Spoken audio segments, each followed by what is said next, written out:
Oui, ça n'existe pas la pensée de droite. Ça peut pas exister. C'est impossible.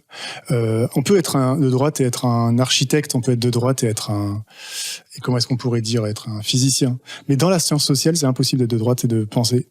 Franchement, c'est impossible. Parce que si vous regardez la société, si vous vous mettez simplement à étudier la société, vous voyez nécessairement des phénomènes qui vont devoir être pensés comme de domination. Vous allez voir des migrants qui se noient et des groupes capitalistes. Vous allez voir le féminicide. Vous allez voir les femmes battues.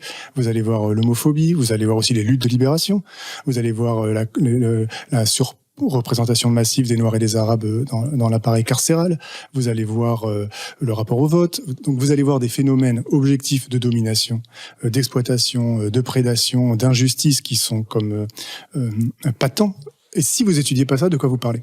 Qu'est-ce que ça veut dire parler de la société sans parler de ça ? Ça veut dire mentir sur la société. Ça veut dire inventer des concepts négatifs par rapport à la réalité. Ça veut dire faire diversion par rapport au système de pouvoir et de domination objectifs qui sont à l'œuvre et de vouloir à ce moment-là inventer des choses pour le nier, pour le dénier. Donc soit mettre tout dans les cerveaux des individus, dénier les déterminations, dénier les rapports de force, etc.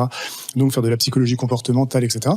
Mais tout ça, c'est de la mystification. C'est-à-dire, en fait, c'est ne pas voir le monde. Et si vous vous inscrivez dans une production de discours qui parle de la société sans parler de la société, vous n'êtes pas un savant. Vous êtes un idéologue, vous êtes un essayiste. Je ne dis pas que la droite ne peut pas articuler des mots avec sa bouche. Je ne dis pas qu'elle ne peut pas faire des traits qui formeront des lettres avec sa main.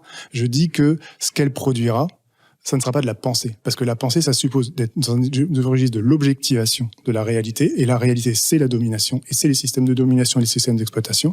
Et à partir du moment où vous avez objectiver les systèmes de domination, vous êtes nécessairement porté sur une logique de transformation du monde, parce que comme le disait Adorno, puisque le monde est faux, la vérité est un concept oppositionnel par rapport à la réalité. Donc, il ne peut pas y avoir de pensée de droite, et de fait, il n'y a pas de sciences sociales de droite, ça n'existe pas. Personne ne peut citer un seul